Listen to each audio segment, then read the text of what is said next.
Well, what's happening in Ukraine? The war is escalating. Ukraine is suffering bitterly. Huge number of casualties. The Ukrainian army has been apparently virtually destroyed now.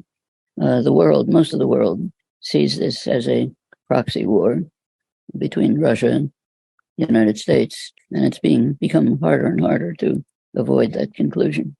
If the war continues to escalate, Ukraine will be, the economy is very severely harmed. Pretty soon, you increase tanks, jet planes, and so on. Russia will probably retaliate by a harsher attack against Western Ukraine, against supply lines, run into conflicts with NATO. U.S. policy in Ukraine remains stable. The war must continue in order to severely weaken Russia. That's policy. Britain, which is a virtual satellite of the United States now, Britain and the United States actually intervened directly last March and April to urge Ukraine not to move towards negotiations. And negotiations were going on with Russia under Turkish auspices. They broke down. We don't know exactly why, but Britain and the U.S. were very clear that we're not ready for negotiations. No, still not. The official stand remains fight the war to severely weaken Russia. If you think about it, just from a practical point of view, it's kind of sadistic, but you look around, almost the entire world is suffering from this. Ukraine most, but Africa, Asia, curtailment of food and fertilizer shipments having a big effect.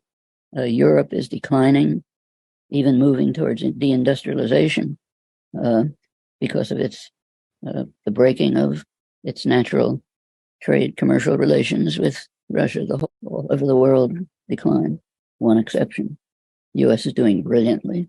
It's degrading the forces of its enemy at very low cost. Fossil fuel companies are just euphoric with the huge profits that come. It's very successful in many ways. How long will Europe agree to accept this? We don't know. We do know what's happening in the global south. They're just refusing to participate. It became very dramatic in the international conference in Munich.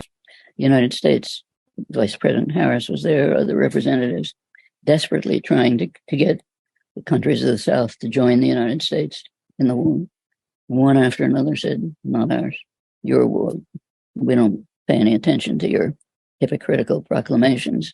We know exactly what they mean. We've suffered from your savagery for centuries. Stop lecturing to us. Just laugh at it. We're not going to take part in this. We're going to make our own relations, our own commercial and other arrangements with Russia, and particularly with China. You don't like it? Too bad.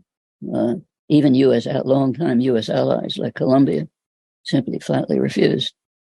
Brazil, no, it's not our war. Don't know what Mexico said, but probably something similar. Asia, India, Indonesia, sorry, we continue in our own way. The United States is quite isolated. The English-speaking countries, and for the time being, continental Europe are essentially isolated. Probably 90% of the countries in the world don't even observe the sanctions.